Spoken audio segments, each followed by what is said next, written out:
Hello, everyone, and welcome back to the show. This is Reservations. I'm Jeremy Blair. And I'm Rain Wayland. Oh, so buddy, do you like my shirt? I do like your shirt a whole lot. Yeah. Mine's just the gray. It was my undershirt today. For those of everyone watching, my shirt says a Martin Scorsese picture because my wife got it for me as a gift, and I love it, especially because I think this is from Goodfellas, which I just recently rewatched. I think this is the exact font, font and everything from Goodfellas. I burnt my tongue today, so that's fun. Yeah, so I made my coffee, but I knew I was going to be in a different building today, so I wasn't going to have my coffee mugs. So I put it in the metal thermos, and it kept it too hot, and so I burnt my tongue. Things have been weird all day because I burnt it like first thing this morning. Yeah, man, that always throws you off, man. Like when you know your taste buds are off. Like when I had the vid the first time, after I got over it, nothing tasted real. Like I remember getting chicken strips from Golden Chick, and I was just like, this isn't chicken. Yeah. And it was the weirdest sensation I've ever experienced. I get it. I mean, I've never had COVID, so I don't know what that's like, but I'm the chosen one. Yeah. But but I get it because I burnt my fucking tongue today, and it's driving me crazy, you know?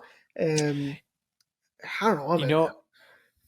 You know what I hate more than burning your tongue is when you bite the inside of your cheeks. Yeah. God, I hate that so much, dude. Especially like if you're talking to someone and you're like in a rhythm, you know, and then all of a sudden you just like chomp down on the inside of your cheek. It's the worst. Welcome back to Isn't Life Hard? Hey, life's hard, right, guys? Yeah, guys. God, have you ever burnt your tongue on coffee? Yeah. Welcome back, everyone. Yeah. Jeremy, would you... Oh, you have some announcements? I have some recommendations, yeah. Okay. Before we get started, I finally saw Across the Spider-Verse. That shit was awesome. So yeah, go see it. 100%. It's rad as hell. I started listening to this podcast today that I liked, but I have problems with it. So I liked it, but there's issues. Okay. So it's not our podcast. No, that I have tons of issues with. We'll get to that in a minute. But so this podcast is called Radio Rental. Okay. And the idea is that this host has a bunch of VHS tapes, and he's playing you these very obscure VHS. It's just people telling true stories about these horrifying things that have happened to them, right? But it's set up in this structure, right? The host is sort of like the crypt keeper from Tales from the Crypt, right? He's sort of goofy and he makes all these silly jokes, but the stories are very serious, you know? Yeah. For instance, the first story was about one of the passengers from the flight from Paris to Miami that had to divert to Boston because the guy was trying to light his shoe bomb on fire, right? And he was telling the story about what it was like to be on that flight, right? I'm sorry if everyone can hear that. And then the host comes back and goes, ooh, that was whatever, bullshit. And I'm like, dude, that was like super serious. Like, dude, those people could have died. Yeah, dude. Like, that was a legit terrorist attack. And this guy's just being a fucking buffoon. So I love the storytelling aspect. I don't like the host, but I'm going to keep listening to it. So that's what I've been doing. It's almost like a way for the host to deflect, like to not be bothered by it. So he acts like, I don't know. I don't know what the deal is. Because it's like, if it's going to be that goofy, like one of the other stories was this gal woke up in the middle of the night from someone knocking on her window and crouching down and whispering, "Can I talk to you for a minute? Can I talk to you for a minute?" And then he ended up being at the time, a local prolific serial killer. That Jesus she Christ. identified him when he got caught on the news, right? And she goes, "Oh, that was the guy outside my window." Um, and then of course the host comes back and was like, "Oh, wouldn't want to be in that," whatever bullshit. Um, and I'm like, "Come on, man, this girl almost died." She could, Uh, yeah, she could have been this dude's victim. Holy yeah, shit. and then this guy's just acting the fool, man, being a goof, So again, the storytelling's cool. It's very spooky, very atmospheric. But then, of course, then the host comes in and be like, "What's the next tape?" And then there's like videotape sounds and whatever. It's kind of ridiculous, but also very compelling. So I'm stuck between. So it's like, do I really hate this or do I really like this? I think it's both right now. I'll let you know when I Yeah. keep listening to it. But anyway, that's what's going on with me. Well, since you had some recommendations, I don't have any because I That last haven't one was sort of a really. half recommendation, but yeah, I mean, if you can get past the goofiness and silliness of the host, it's good. Yeah. yeah. I mean, I don't really have any recommendations because if I'm being honest, I haven't really watched anything new as of late because I just um, haven't been buying movies, so I don't know. I guess because I just checked my letterbox to see if there was anything. I guess the only thing, it's not really a recommendation, just to say I saw it. Uh, I saw David Lowery's Peter Pan and Wendy. It's fine. I mean, it's definitely, I'm sure as we've talked about, David Lowery is very much a one for them, one for me director.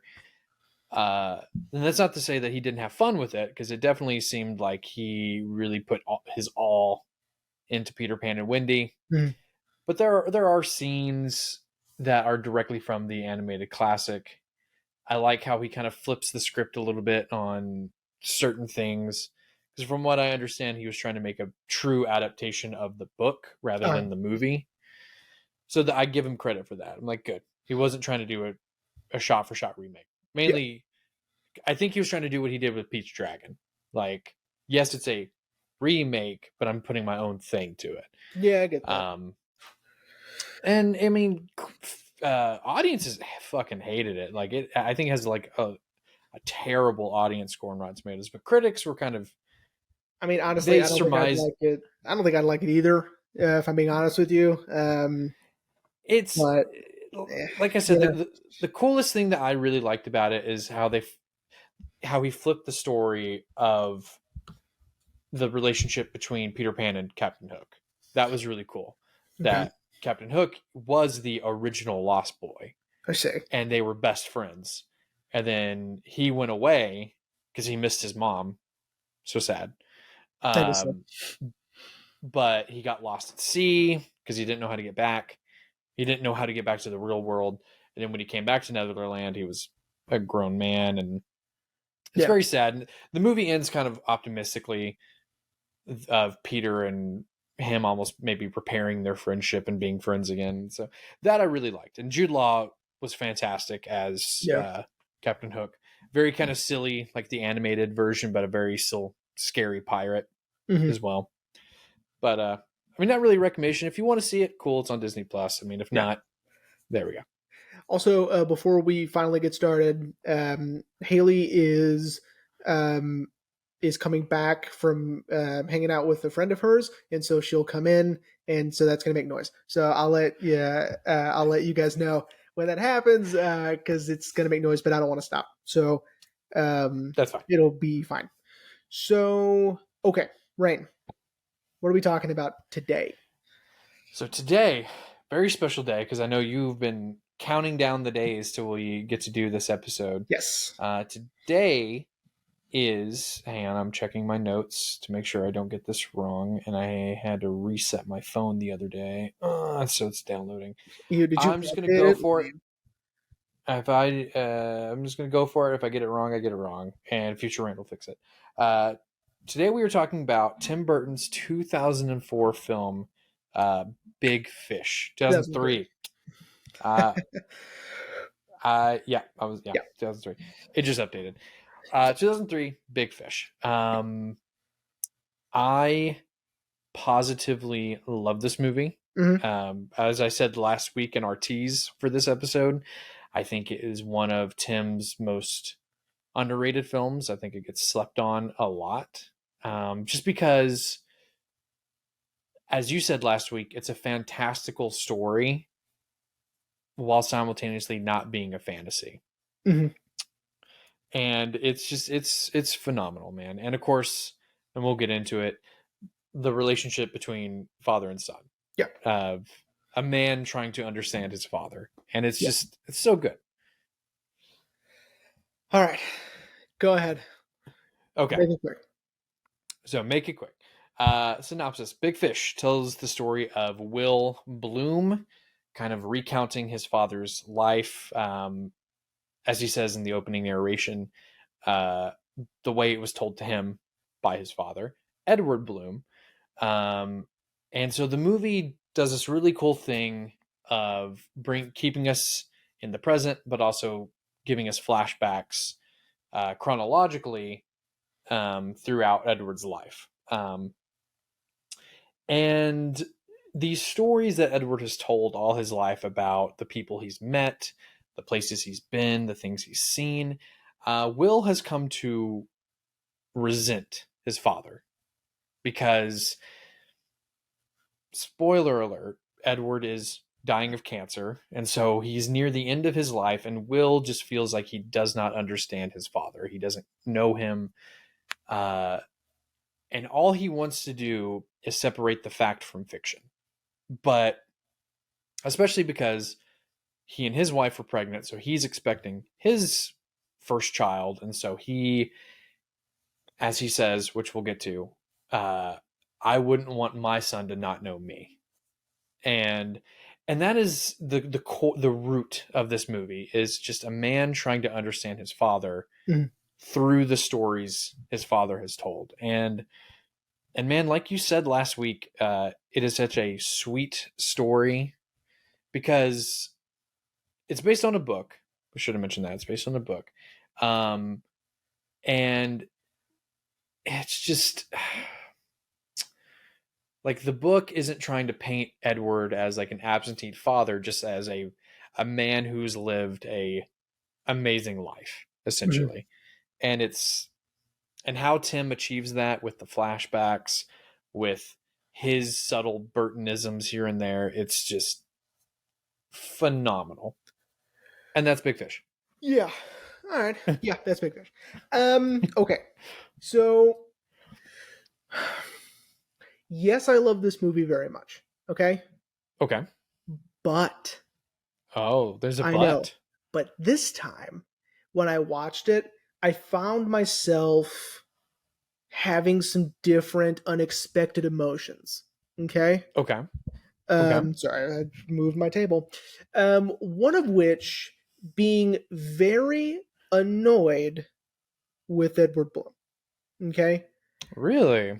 I found myself to be sort of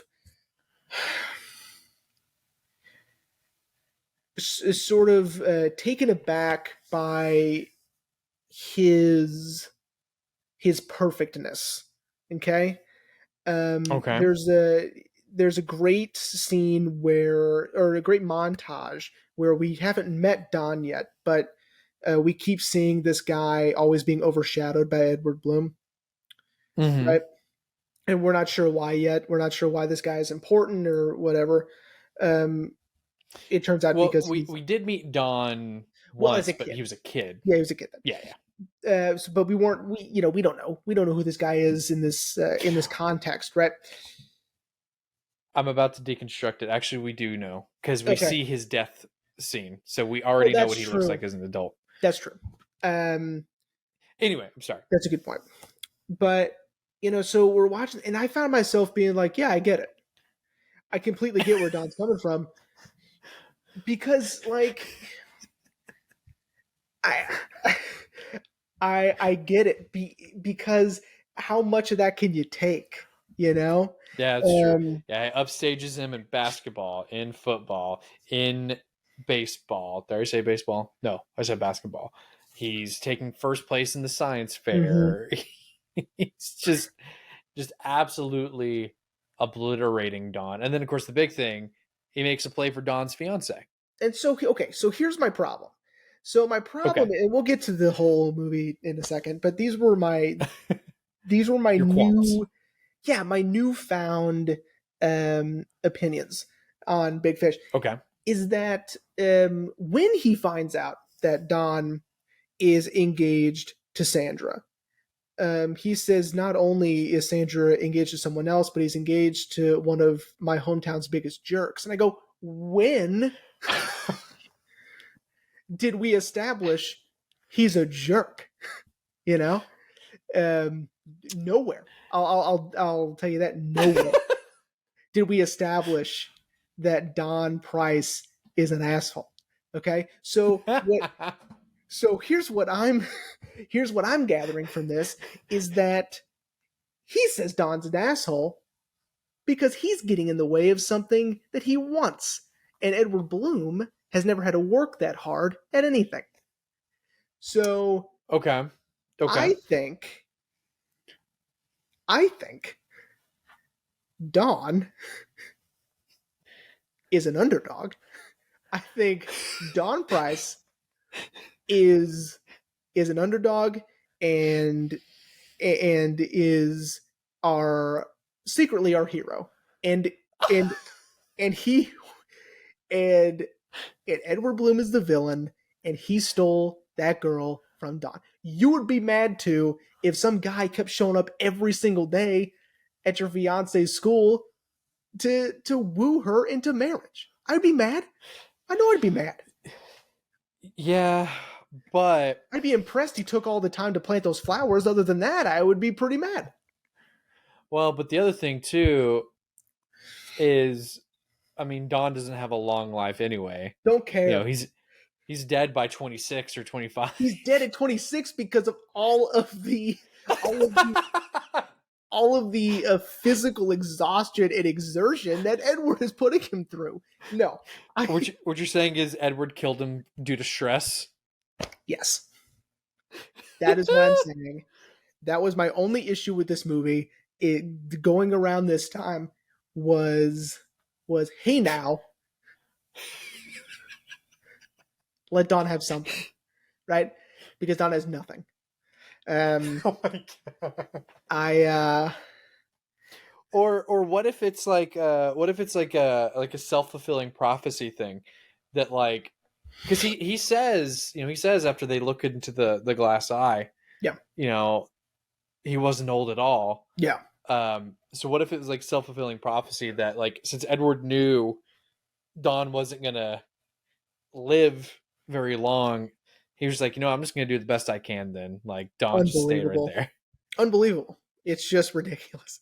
I was so mad this time watching that because and then this brings us to Edward and Will's relationship because I completely understand where Will is coming from. The way Edward is telling these stories, it's like, how can I ever live up to this, right? Yeah. How Yeah. can I Okay. ever No, live that up to this life that Edward is living? Yeah. Okay. That I will give you. Yes, because I think that's what builds the resentment in Will towards Edward, is that, yeah, he's like, Dad, you've had such an amazing life. How can I compete? Yeah. And I think he projects, like, well, it's the stories. They're just stories that But see, that brings on another piece of anger, which is not only can I not live up to this life, but you made it up. So, like, why even make it up? Because, like, I want to know who you are really, right? Haley's downstairs. Her phone's connected to the Alexa. Anyway, uh, to turn on the lights. Okay, so um, so that's what I'm saying is like he's so angry, and I get it because he's mad that not only is he creating this story where he is a hero. He's an adventurer that has lived this amazing, fruitful life with lots of adventures, where he always comes out the winner, by the way. Mm-hmm. Edward is always making the right decisions, and um, even when it's hard, and we'll get to Spectre later, but Oh when yeah. he's almost like painting himself as sort of a Christ figure by denying the temptation of Spectre, right? Mm-hmm. And I mean, there's of course holes poked in it, especially with um, Steve Buscemi's Jenny. character. Yeah, Northern Winslow. yeah, with Winslow because he's in this wonderful place, but he can't produce the art that he wants, right? So I mean, there's he's not being fulfilled in the way that he wants, even though that he's there in this paradise, right? But then, then he's the town savior later too, right? Um, I don't know. Like this time, I was so mad at Edward, and I think maybe I don't know. Like I think maybe we're kind of supposed to be mad at him in a sense because these stories are just so incredible and so perfect, and that's not what people are. Yeah, yeah. Here. I'll tell you this, and we'll circle back to this. I started watching a video today because I wanted to find someone else's opinion on this movie, Mhm. and I wanted to find some analysis Sure. because I was like, I'm sure there's analysis videos out there, and I found one from. Hang on, give me 1 second. Everyone, shut the fuck up. Oh my god. It Right. is from, and hopefully Future Rain will put it somewhere in the final edit. A channel called Cinema Therapy. Mm-hmm. I'm going to be honest, I didn't watch the whole thing, but the opening brought up a good point. Um, Almost because, well, the host, one guy's like a licensed therapist, and the other guy, as he puts himself, is a unlicensed filmmaker. Mm-hmm. So it's like you have a movie buff, and then you have a guy who can break down like Sure. yeah. Anyway, Yes. well, they talk about the end, like they do a cold open. They talk about the end and about how Edward has lived his whole life in the fantastical and the fiction. Yeah. And here he is dying of cancer with facts and logic. So he's in Will's world. Mm-hmm. And to get Will to maybe understand his world that's why he wants Will to tell him, how do I go? Yeah. And I think and I think how you feel is valid. Yeah. Because I do think because we're supposed to sympathize with Will. And I'll give you the flip side later. This is just one side. I'll give you the other side in a minute. Yeah, because I think you're right. I think we are supposed to sympathize with Will, and we're supposed to be mad towards Edward. But I think the reason why we see the flashbacks more as the fictional stories that Edward has told is for us, the audience, I guess, to go ahead and understand this is how this man is. Yeah, well, maybe. I think here's why we see the stories not as they really are, but as Edward tells them, is because you could also argue that we should really be sympathizing with Edward because he is telling these fantastical stories as maybe a coping mechanism of perhaps he's not comfortable with who he is and in his life trajectory, right? In a way, right? That he needs to embellish, right?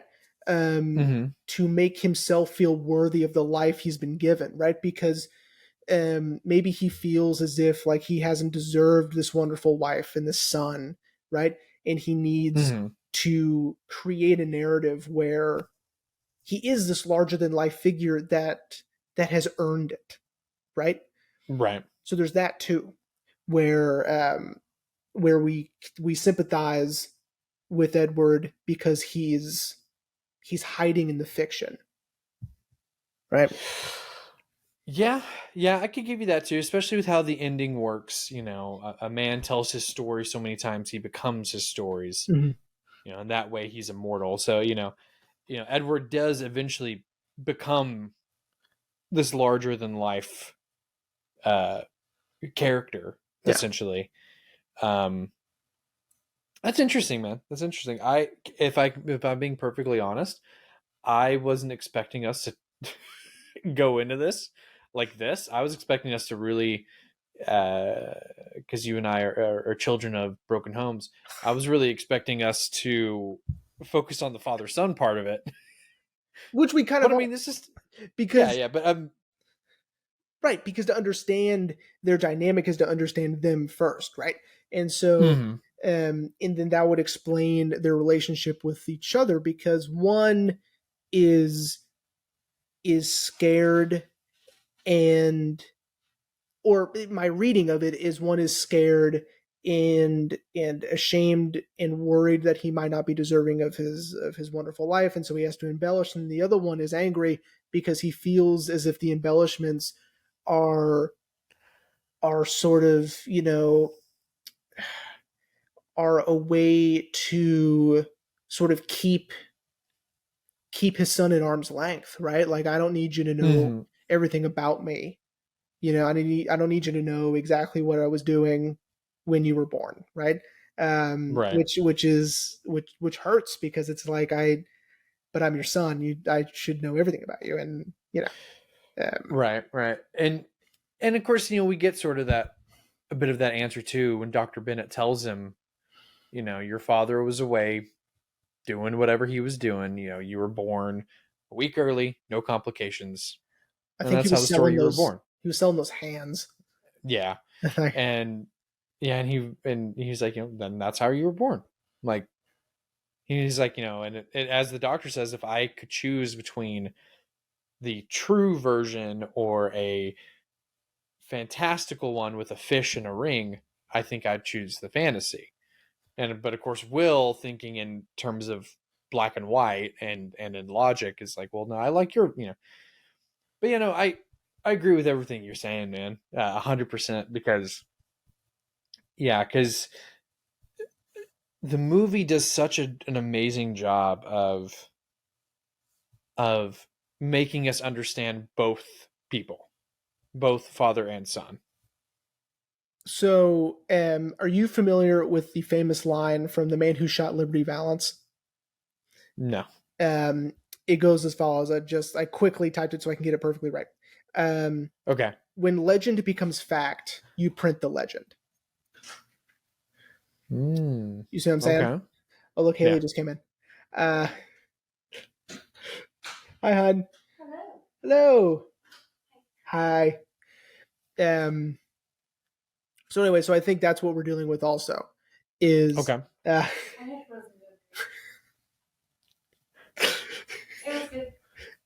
She had frozen yogurt. Nice. Yeah, I am jealous. Yeah. TCBY? I don't think so. Anyway. Love you, hon. Love you too. Yeah, quit it. Anyway, so I'm thinking that that's sort of the idea here is that mm-hmm. and that's what the doctor was trying to say, is like when fact blurs with legend, it's the legend that wins, right? Right. And I think that's what he was trying to say. Anyway, I just like that movie, The Man Who Shot Liberty Valance. It's amazing. So, and everybody should see it. Okay, so another thing that I liked about this, it was a piece of dialogue that I really liked, is when Will goes to see Jenny, um, at the house, and she explains the whole thing between her and Edward and all that. Um, and that she explains that as she got older, she had the reputation of being a witch, right? And then, of course, and of course, sorry, Haley's distracting me. And of course, that doesn't line up with the plot or the narrative that Edward tells, right? Because Edward tells of a witch when he was a kid, right? In his hometown, not at Spectre and not Jenny, right? But I love that she says, well, it makes sense to him because with Sandra, there's Sandra and then there's everybody else, right? And so these women start to blend together because they don't matter in a sense, or they're not specific in a sense. And I really liked that. I liked that idea of that sort of that sort of surrealist way that our brain tells stories, or that our brain fills in people when we're telling a story.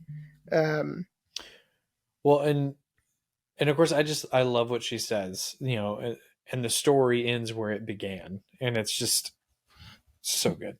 Yeah. I love the idea of him being the fish at the end. I really liked that. Which is what you were saying. Okay. Focus. All right. So okay.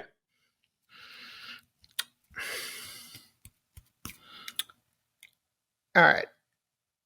Within each story, we get, we get like a character or a setting, right? So because at the end it becomes extremely important who all these people are, right? And how they're portrayed. So I think I'm gonna try to find his name. Matthew McGordy, who played Carl. I love that you get to see how tall he really is at the funeral, because he actually is 7.5 feet tall. I think is what he ends up is what he is in real life. But in the story, he's 10 feet tall, right? Which is a big difference. And I just want to say real quick, and then you can go back to what you're saying. Yeah.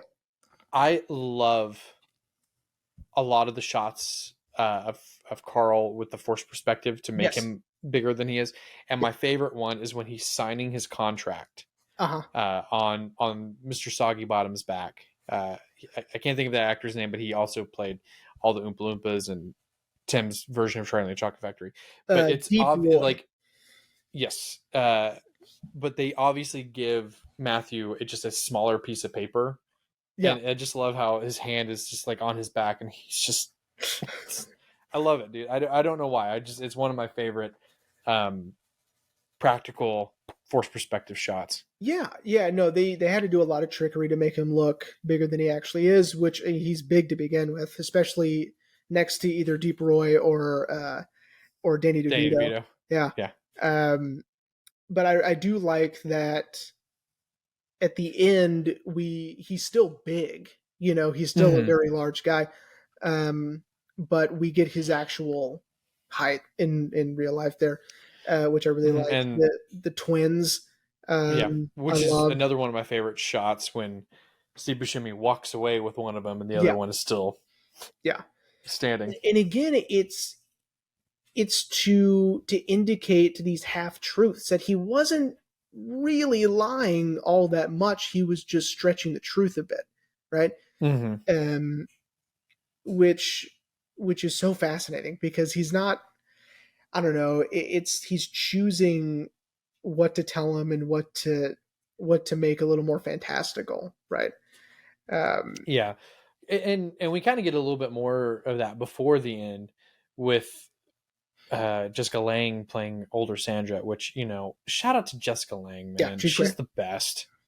But she finds that letter and she was like, oh, it's from the war, your father went missing and they thought he was dead. And Will was like, oh, that actually happened? Yeah. She's like, not everything your father says is a total fabrication. Yeah. So we already Tim's already kind of sprinkling us with a little bit of that nugget, like, hey, like, Edward has lived a fantastical life, but there's truth to this as well. Yeah. You're right. And I thought that the funeral was a great way to show that, right? It was a great exposition dump of visual language, of showing us what was real and what wasn't, and who is real and who isn't, and how are they different. And I love it, because Danny DeVito and Deep Roy are still there. Um, Carl's still there. The twins are still there. Um, um, Steve Buscemi's character, I forgot his name again. Northern Winslow. Winslow, yeah, he was there.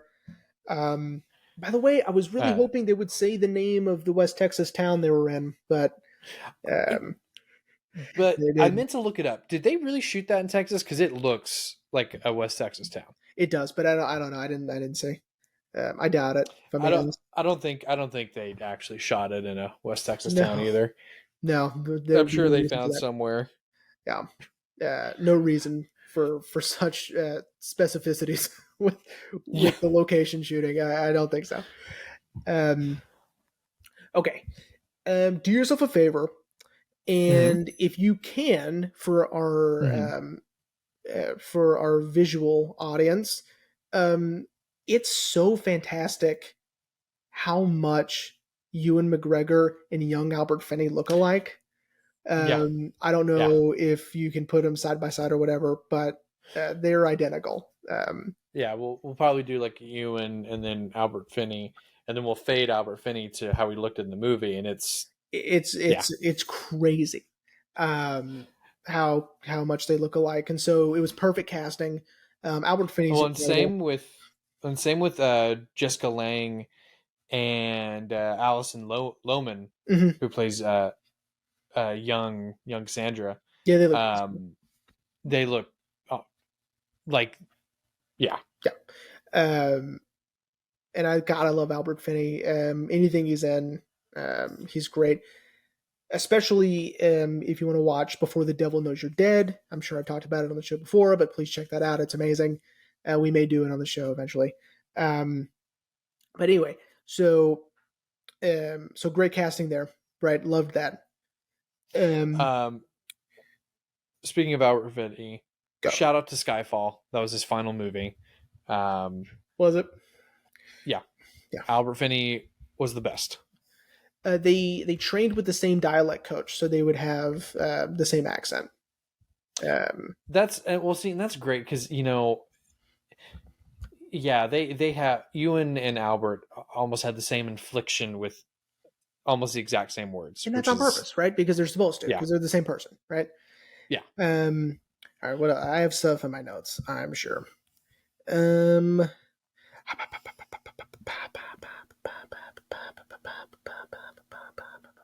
Well, while you look, okay. Spectre. We can talk about Spectre. Perfect. Because out of all the places he goes, Spectre seems to be an allegory of some kind. It seems to be like it sticks out, right? Because he's going down, this path that no one goes down anymore, right? And it's scary and creepy and dangerous and all that stuff. But then it spits him out at Spectre. And Spectre is this otherworldly sort of picturesque, surrealistically beautiful place, right? And they know him, right? But he's early. Okay. Which is interesting because it's like, is this sort of it's almost like, is it an allegory for the afterlife? Is it an allegory for like a job well done? Is it, sorry, my cat is so dumb. Um, Is it Annie or Abby? it's Abby. Of course it Um, is. yeah. Anyway, is it an allegory for heaven? Mm-hmm. But then it isn't because then when Winslow is there, right? Mm-hmm. Like I was saying earlier, he's not living up to his full potential there, right?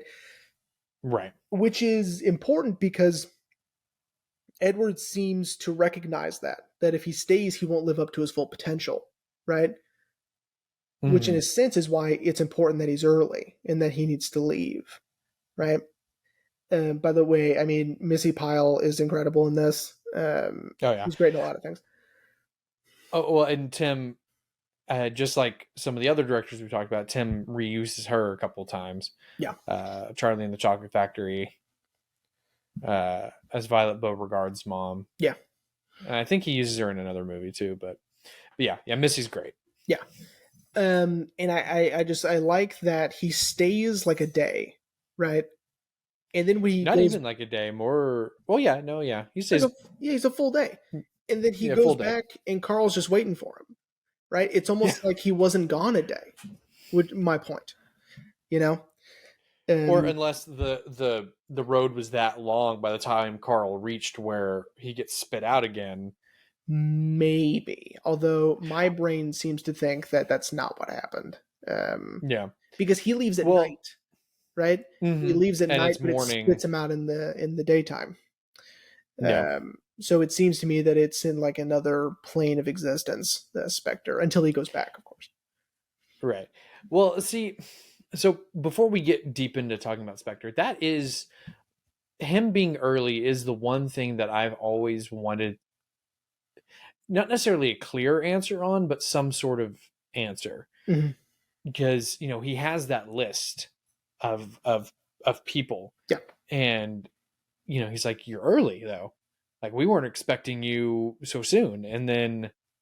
But then like we don't hear about the list ever again, especially when he goes back to Spectre. So okay, but see, that's the problem with Spectre is that when he goes back, it's a normal place that Mm-hmm. has aged, that has succumbed to time, and that's not what I was expecting when he would go back. Right? When he would go back, it should be the same, right? Mm-hmm. Because again, it's this otherworldly presence, but then when he goes back, it's real, it's dilapidated, it's a victim to neglect of time, right? Mm-hmm. And I don't know, it ruins the magic of Spectre for me, number one. But two, then of course Edward becomes the savior of Spectre, and then I had problems with that too. But Well, here's the thing, because I've been thinking about it while we've been on Spectre. sure. And Edward comes to Spectre 3 times. Once when he's younger, Mm-hmm. once when he's older and saves the town, and then the third time is when he's laid to rest. Mm-hmm. So I don't think your theory of Spectre being an allegory for heaven or the afterlife being that far off. Okay. But it is interesting because we know it's Spectre that he's being buried in because of the church. Mm-hmm. So we know it's Spectre, but all the buildings are gone now. Yeah. And if what we learned in literally the previous story, that he had a deed of trust for the entire town, mm-hmm. then just like a museum, the town should have been preserved. So yeah, sure. So I don't think your theory is too far off, Mm-hmm. but there are still more questions surrounding the truth of Spectre. Sorry, my cat's being stupid. Give me 1 second. Sorry, cat was on the counter. Go ahead. No, that's So that's all I was saying is that there's just more questions. Yeah. Well, it's because the way it's represented at first, I think, it's such a cool concept, and then it just goes away. Well, and I just had this thought, and we're told about Spectre through 2 different people. Mm-hmm. The first time we hear Spectre's from Edward's perspective, where it's this, heaven on earth. Any person would be lucky to end up there.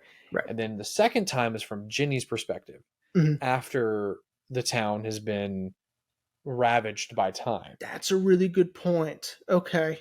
See, now we're getting somewhere, because you're right, it's from different perspectives. So it's Edward, it's Ginny, and then it's reality, right? Not to say that Ginny's isn't, right? Although through Ginny's retelling, Carl is still pushing the house upright. You know what I mean? And he's 10 feet tall. He's still 10 feet tall. Yeah. So she's still doing a little bit of that embellishment there. But maybe Spectre didn't really look like that in reality to begin with in the beginning, right? When Edward goes there the first time. Maybe Spectre is just a normal place, and he didn't come upon it by happenstance. And it's just a real regular place that maybe a poet from his hometown ended up staying in for a while. Not because he was stuck there by some supernatural presence or by some sort of otherworldly presence, but maybe just because he found that he wasn't going to be a poet after all, and that wasn't going to be his calling. It's going to be robbing banks and then finance. And then Wall Street. And I love how they present that like, even though Edward's days of being a criminal were over, Northerners was just beginning. Yeah. But yeah, but it still leaves so many questions, because especially when we get the interaction between adult Ginny and Edward, when he explains how the trust works, the town will be preserved, the town will be saved. Which to me, when I hear preserved, like I said a second ago, I hear like a museum. They're going to keep it. They're going to upkeep it, make sure that people know this is a historical town. But then when we see it for the third and final time and it's reality, the only thing still standing is the church. Yeah. So I don't know. I don't either. More questions. But this is stuff that you love, because what is Edward but just an exaggerated, unreliable narrator, right? That's true. We don't know what, just like Will. Again, this is the problem Will is having, where it's like it's not all or nothing. It's not all a lie, right? And so he's having to piece together what is true, and that's frustrating. Well, sorry everyone. Despicable. Forgot to mention at the top of the show, I went and worked out, so I think it's starting to hit me. But something we forgot to mention is that Will used to like hearing his dad's stories, as a kid. Yeah. But then, as he started to get older, as we see in the opening montage, as he's getting older, it's becoming the resentment, well, I've already heard this story before. And yeah. Which, I mean, so, to Edward's defense, he's not telling it to Will every time. He's telling it to other people. Will is just there, right? Yeah. It's like if I were to tell you a joke, you thought it was funny, and then you were just with me every time I told someone else, you would hate it after a while, but it's new to them. You know what I mean? You don't have to listen to this, right? It's like the whole like, yeah, I need a new car, but it's new for me. Yeah. I want a new to me car. Exactly. Not exactly. That was a terrible analogy, but we'll move past it. So, but you're right, because he did used to like it when he was a kid, but he just keeps hearing them over and over again. And I think as time goes by, Will starts to realize that the truth's not really going to come over time, right? Mm-hmm. He's not going to hear the real story, which means he's not going to get to know who his dad really is, which is, of course, the heart of their conflict. Yeah. But yeah, I do love that we never see, and we've been kind of talking about it, but I'm just going to go ahead and beat the audience, Zach, over the head with it. I I do like that we see that all the flashbacks aren't the fact. They are all Edward's elaboration. Yeah, they're all his point of view. Yeah, I don't think even Ginny, like you were saying, even Ginny's version is somewhat elaborate. The only fantastical thing about hers is that Carl is ginormous. Yeah. But I really like that because I feel like even if one flashback was told, in fact, I think it would take away from for the audience. Yeah. For Will, of course, he would be like, "Oh, great, that's how it actually happened." But for the audience, we'd be like, "Oh, well, oh, okay." Sure. You know. Yeah. I agree. I think it would sort of ruin it if we got any of the truth just outright. But then, after all of that, what do you make of Will finally, coming to terms with accepting the elaborations, because he accepts his father's truths, right, and then starts to retell them to his son, right? I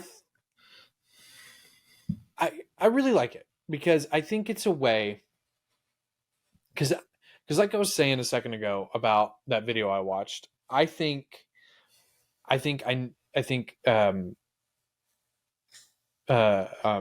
Edward, sorry, I blanked on his name. I think Edward, this was a way for them to finally bond. Edward realizing I'm in Will's world, I'm in the world of logic and truth, I'm dying of cancer. I need to bring him into my world now. Yeah. You tell me what I saw in the eye. How do I go? Yeah.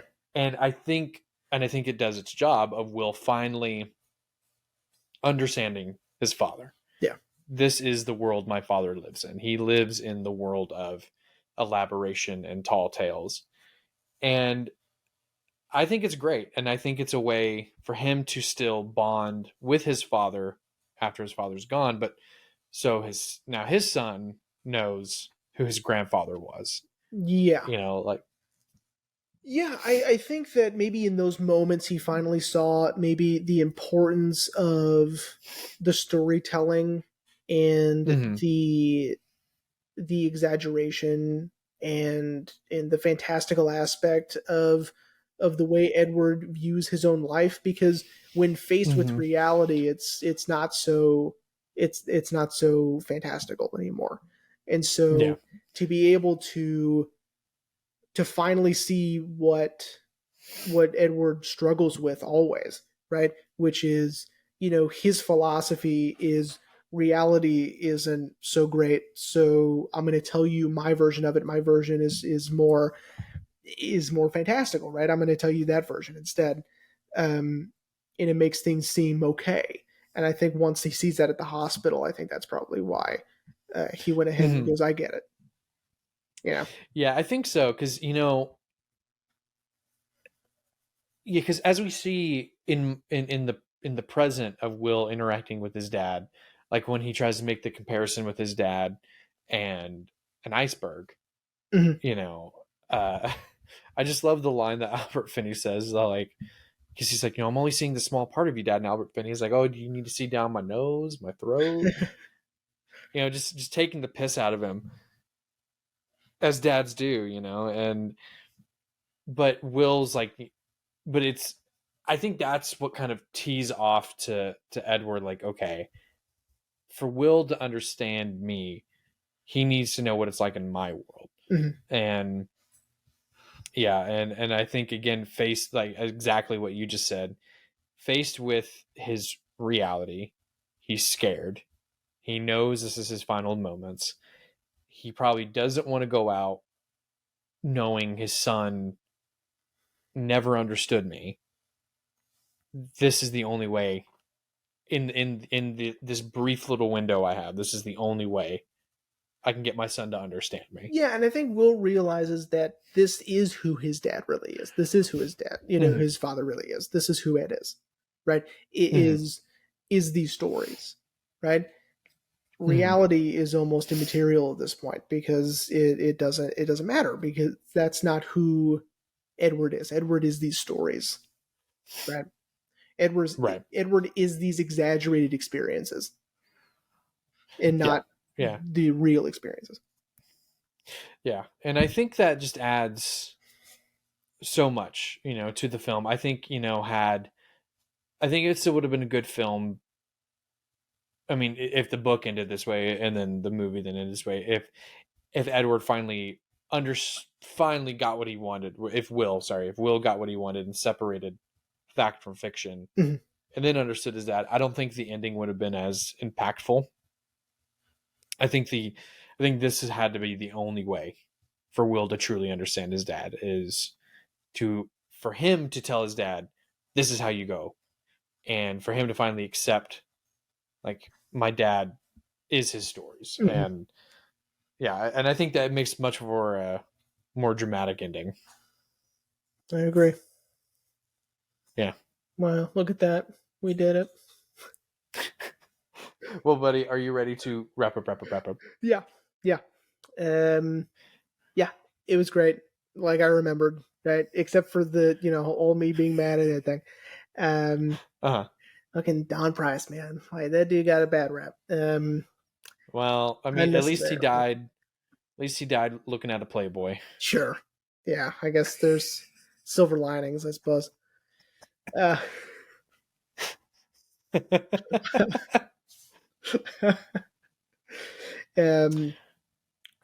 I liked it. Loved it, just like I always remembered I did. And this was fun. So nice. I'm glad, buddy. I'm glad we were able to finally talk about this movie that you have been itching I was excited. To talk about. Yeah. So, what are we going to talk about next week, man? Well, I'll tell you. I need to find out exactly, just like you. Okay. Next week, we are discussing Fritz Lang's 1945 film noir, Scarlet Street. Nice. Just like the other ones. Never seen it, don't know anything about it. It's Edward G. Robinson. It's got a better score than Ministry of Fear, so that's all I can. Okay, need. Well, I mean, that's good to know. I mean, honestly, like you said last week, I think Ministry of Fear is the weakest one we've done. Yeah. So I'm excited to see if it picks back up again. It should. I mean, how could it not? Edward G. Robinson is fantastic. I really like. I really like his style. He was one of the epitomes of 1930s gangsters in those films. Nice. So that should be fun. I don't know. Oh my God, you're gonna be mad at me. He's iconic. Why? But keep going. Okay. Well, go ahead. Oh, because I actually did remember something I watched recently.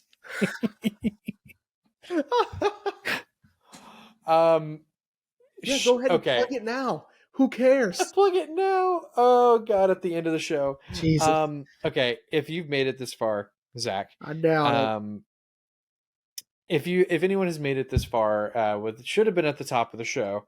I did just finish the docu series on now Max about Warner and the creation of the Warner Brothers company. Oh, did they talk about the gangster films of the 30s?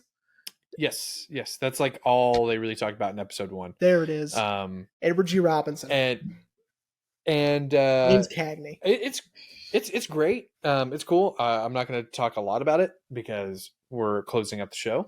But as I told Jeremy, the first 3 episodes are great. The 4th episode is a little bit more back patty than I would have wanted. Like, oh yeah, like yeah, that deal we made with AT&T? Like, yeah, let's talk about that. That was really dumb. I didn't really care for that.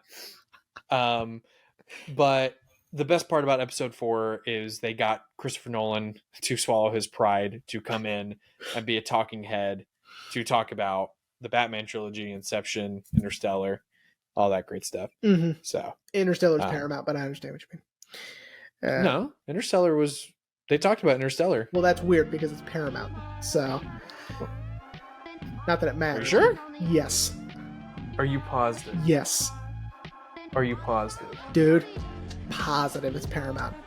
I mean, it doesn't matter, but I'm just saying it's better. Yeah, it is Paramount. Warner Brothers taking credit for Interstellar. That's fine. It doesn't matter. But that's probably why they didn't really talk about it. I think they did talk about Dunkirk a little bit, though. Dunkirk was Warner Brothers. Yes, it is. And so was Tenet, so maybe he's back with Warner Brothers. I don't know. No, Oppenheimer's Universal. Oh, okay. I just think they got him to be like, hey, just come in for a little bit, talk about your movies with us, and you're good. Anyway, so Scarlet Street next week. Scarlet Street. Not James Kennedy. Edward G. Robinson. So it should be fun. Yeah. Yeah. All right, everyone. We hope you enjoyed Big Fish, and we will see you next week for Scarlet Street.